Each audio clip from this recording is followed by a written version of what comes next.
Bookcase and Coffee presents Buzzing About Romance, a quick shot of romance.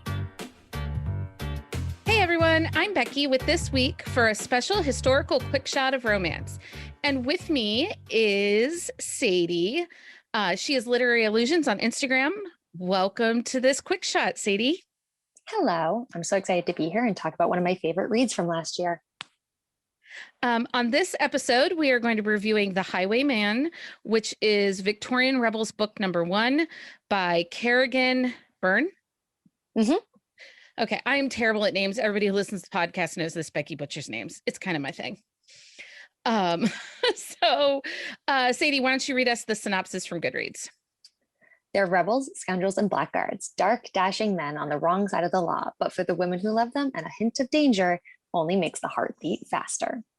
Dorian Blackwell, known as the Blackheart of Ben More, is a ruthless villain. Scarred and hard-hearted, Dorian is one of London's wealthiest, most influential men who will stop at nothing to wreak vengeance on those who wronged him, and will fight to the death to seize what he wants. The lovely, still innocent widow, Farah Leigh Mackenzie, is no exception, and soon Dorian whisks the beautiful lass away to his sanctuary in the wild Highlands. But Farah is no one's puppet. She possesses a powerful secret, one that threatens her very life. When being held captive by Dorian proves to be the only way to keep Farah safe from those who would see her dead, Dorian makes Farah a scandalous proposition: marry him for protection in exchange for using her secret to help him exact revenge on his enemies. But what the Blackheart of Ben More never could have imagined is that Farah has terms of her own, igniting a tempestuous desire that consumes them both. Could it be that the woman he captured is the only one who can touch the black heart he'd long thought dead? So the release date for this is September 1st of 2015, so it's been out a minute. Trope is anti-hero, marriage a convenience, childhood friends to lovers. Steam level, I would say it was a 3. It wasn't an overly sexy book, but there was plenty of spice and push and pull with the relationship. I think there's more angst in it than there is steam, in my opinion. I don't know. What do you think? I would say that there's definitely a heavy amount of angst. So I have the angst level is about a 4 out of 5. So, and so before we get to our thoughts on The Highwayman, we actually also read an old school historical romance to kind of compare the stories. Sadie did it for me because I tend to read older historical romances, and I actually haven't read in the last 5 years. I really haven't read much historical at all, but I got my start in historical. And so you did me a solid, and I picked a book for you to read, and you picked a book for me to read, and The Highwayman is what you picked for me. So historical, how long have you been reading historical? So I started in historical. I found romance from historical fiction. I loved historical fiction. That was really my genre when I was reading just general fiction. And then I was like, wait, spicy fiction? Oh, heck yes. And I really started in the new age of historical romance.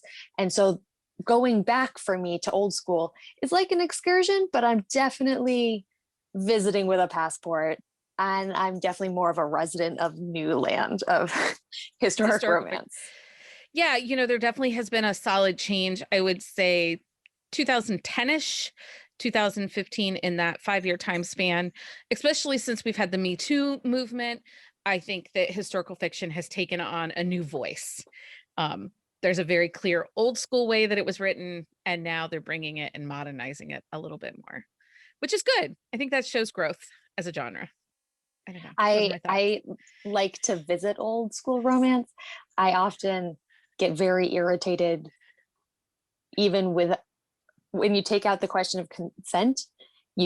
I still get very irritated with some of the storylines because women were such just placeholders, it felt like, in a lot of that fiction, and I'm just not here for that. No, and that's completely fair. And it is something that is talked about quite often, actually. So nope, that's fair. So let's get into the story of The Highwayman. First up, give us your thoughts on Dorian Blackwell as kind of this anti-hero, larger than life kind of guy. I'm a big fan of an anti-hero. I love an anti-hero. I call them cinnamon rolls with an S-I-N. He is a great cinnamon roll. He is broody, and he's dark, and he's very morally gray. And it's really fun to watch heroes like that totally fall apart because somebody's like, well, I'm not going to listen to you. And I love that energy. Dorian has a lot of childhood trauma and a lot of secondhand childhood trauma. And so it's really interesting to see how Byrne writes that. And she very much says up front, like, be aware that what you're reading is going to be dark. And I would like encourage people, there are some trigger warnings with this book, but I really love Dorian. I think he's fun to watch fall. Yeah, he does. I have that he's hot and sexy. He's very broody, like the quintessential broody Scottish hero in this book. Yeah. But I do feel like he has a lot of pain in just in his being and in himself, that he's experienced. It's both physical and then there's also this psychological, emotional pain. And his emotions are very deep. Like, he's got a lot of depth to him as a character. So, I don't know. I liked him. I really did. I think that there's also a rawness to his story. To him as a person. He's definitely a rough around the edges, Heathcliff sort of a character. Yeah. He's not a cuddly guy. He's not. Okay, so let's talk about Farah a little bit. I love Farah. She's one of my favorite kinds of heroes. She's one of those heroines that is like just like lightness and sunshine and good energy. And she has a backbone of steel and will not bend. And I just really love that combination. Like, she can be soft and gentle and warm and say, this is my line. Yeah, she also has like this quiet strength about her and really no nonsense too. Like, the first time that you meet her on the page, she's basically, she totally figures a way to get him to cooperate with her. Yeah. So she's smart and there's an elegance about her and she does live by her own rules, I think. Yeah, she, as a young child, goes on this wild adventure, but as a young woman chooses to work in the police force in Victorian London. Like, she chooses to have this profession where she lives a vaguely dangerous life. Yeah. Yeah. I also feel like Farah, some of the choices she makes are just, it's her survival instinct kicking in, Yeah, she lives on this edge of danger with her chosen profession, but she does it in a way that is, I don't know what the word I'm looking for. It's just big. She just makes these big choices, I think, that show her strength. Yeah. That's where I'm going. I don't know. I really connected a lot more with Dorian than I did with Farah, which is, I don't know. I think it's me. I genuinely love both of them. I thought that I put off reading this book forever because I was like, this is one of those books, it's not going to live up to the hype for me. And I ended up really, really just devouring not only this book, but most of this series right after it. And it's really funny. So in this book, this is a lot of world building and the pacing feels like that at times. It does slow down towards the end. But you see this pair crop up again and again. And it's really fun to see sort of their chemistry and their balance. And I do love both of them so much. Yeah. Well, there is definitely, so it's a very heavy story. We're dealing with a lot of pain, psychological, emotional. You mentioned there are some trigger warnings in this story. And we don't want to spoil anything for anyone, but do make sure that you prep yourself and check those out before you read this book. Just the deep emotional in this story. I don't think I've read something that was this deep and this emotional in a very long time. So is this characteristic of this author? Does she write these big emotional stories? She writes, her books are never ones you're like, oh, this will be a nice light read. She does. Nope. There is no light Kerrigan Byrne books. It is emotions. There is trauma. There is death. There is danger, but it's heavy emotions that go with it, which I think is part of why I'm an angst reader. I love it. It's definitely that level. But I do think that there's a wittiness, especially to Farah, that comes out that kind of breaks up some of the heaviness. So you aren't going to be in this book immersing yourself into this world and come out of it feeling like, oh crap, I just, need a break. Because there are some moments of wit and humor that help break up the emotions. I would also say there's a lot of heart and hope. She has a lot of heart and hope in her stories. Like terrible things happen to these characters. She puts them through hell. And then in the end, they not only get their happily ever after, but they grow quite a lot. And that's always my favorite part of fiction, is watching characters grow. So there was a lot of sexual tension in this story. Oh, yeah, there is. So I think, I gave it only a 3 rating in the Steam, but because of the angst was a little bit more, it was more sexual tension than Steam. It's almost, I would say, a slow burn. Like it's a marriage of convenience. They are married for most of the book, but they're not necessarily intimate. And that's a really interesting story for me. I like watching their push and pull. So the book kind of has 2 halves. And then in the second half of the book, the pushing and the pulling, because he was so damaged and his whole, I'm not quite good enough for her kind of thing, kind of felt a little tired for me. I would say, I think I was so waiting for the big reveal of what I thought was going to happen, like this secret that I was like, I gotta know. So I think that pushed me through that part. I would say that the pacing for this is a lot of world building. Like she's setting up other characters for their own story. And the push pull, I mean, yeah, you're sort of like, gosh, darn it, Dorian, I'm gonna hit you over the head with a brick. Like, I get that. I get annoyed with that in contemporary fiction. I tend to stay away from the higher angsty reads in contemporary because the push and pull, I'm not quite good enough for her. She deserves the best, but I'm super attracted to her.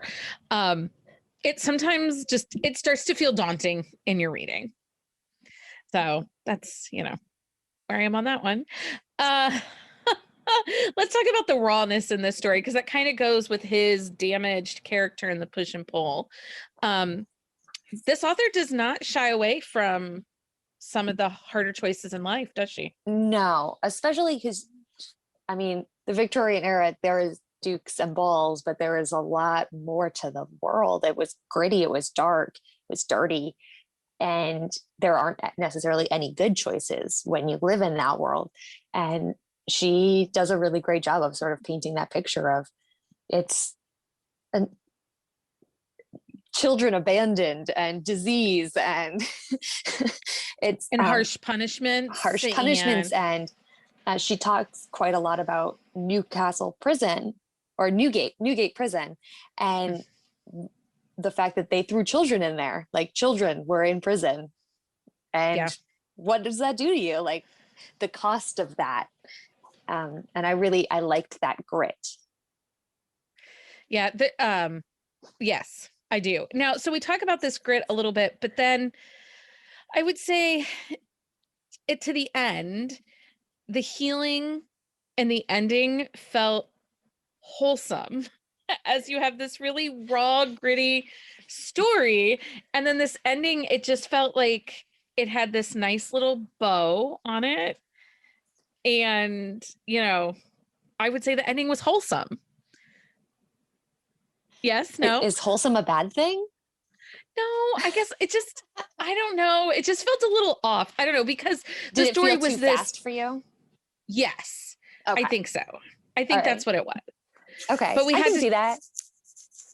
I can see that. Because we have to get into the next story, obviously. She did. This book, she did a lot of world building, but I think it's engaging to make you want to read the rest of the stories. So that, yes, you said you get glimpses of them in the future stories. Yes, her characters really walk through each other's books. There are whole chapters with these characters later on too, even some perspectives from them, which is kind of fun.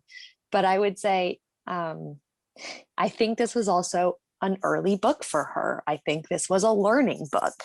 I would say that some of her books now are so much faster. The pacing is just so tight.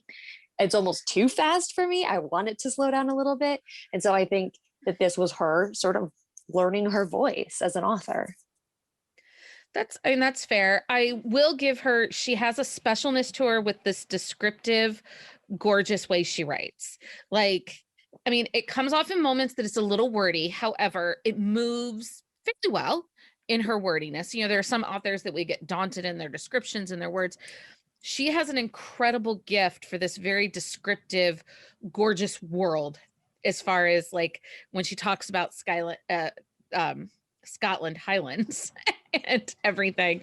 Her descriptive narrative is very well done, I think. Yeah, she writes some really beautiful prose. Like there are some quotes that I had to like close my book and like take a breath. I was like, whoa, that hit me. Like that was just, it was really beautiful. And I have a number of quotes of hers that are just some of my favorite things I've ever gotten to read. Is there anything else in the story you want to highlight that readers who might be interested in checking out The Highwayman should know? I would say, even if you can see the like twist coming, I just really love how she did it. It's a twist that I wish there was more of. It's one of my favorite parts to a story, and she does it so well, but I don't want to spoil anything. Yeah, I mean, there is a level of suspense to this story. And that's part of what pulls them together. It's not quite romantic suspense. No, I mean, there's a mystery part of the story. But yeah. Yeah. It wasn't the biggest part of the story. The bigger part of the story was more like this damaged man realizing that he was good enough to be loved. And by this woman that was incredibly smart, incredibly witty, and incredibly intelligent. So yeah, I guess smart and intelligent are the same word. Okay. So do you have any spoiler notes you'd like to make? So if you don't want spoilers, you might want to fast forward 15, 30 seconds. Spoiler alert, childhood friends to lovers. Come on, come back from the dead. Let's go. It's so funny. Love Okay, so let's get down to what we thought of the book. So did you like this book? Heck yes. I actually reread it. I read it for the first time just a couple months ago, and I reread it for this episode. Okay. I'm all in. This story is suspenseful, it's emotional, it's complex, and an all-encompassing read. It is definitely one that drags you into the world and you are living day to day right along with them. So, and I do like that. I do find enjoyment in that. Who would typically like this book? If you want an anti-hero, like you want a gritty story, this is great for people who have come from dark romance and want to try historic romance, or just generally like a problematic favorite hero. So for me, I think this is for historical romance readers for sure. They want to like some suspense in their stories, love the anti-hero or the hard to love main character, because it takes you a minute to love him. He's not like, you're not falling in love with him at first glance. He's got no charm. He has no charm. No charm and no game. He really does not. Who would you recommend this book to read? I already did. Or would you rec it? I already did. I recommended it to you, but I talk about this book a lot. I, again, didn't think it'd live up to the hype and definitely recommend it to people now. I would recommend this. I think that this is a great world building romance. It's engaging. I think it leads to a desire to read the rest in this series. I don't know how many more books are out in this series, but it's been around since 2015. So I'm going to assume there's at least a couple more stories in this series. There are. And this series leads into her new series, which is fun too. Awesome. Well, Sadie, thank you so much for joining me for this historical quick shot of romance. You can expect historical quick shots of romance on the fourth Thursday of every month. And maybe we'll have some special drops here and there with Katie, our Duchess of historical romance at Buzzing About Romance. So thank you so much for joining us. Cheers, everyone. We'll see you soon. Find us on Instagram at Buzzing About Romance or on Twitter at Buzzing Romance. If you like the podcast, please leave a review. If you'd like to support us directly, join the Bookcase and Coffee Patreon and receive exclusive content only available to Patreon members. Check out bookcaseandcoffee.com for our on-the-shelf show notes.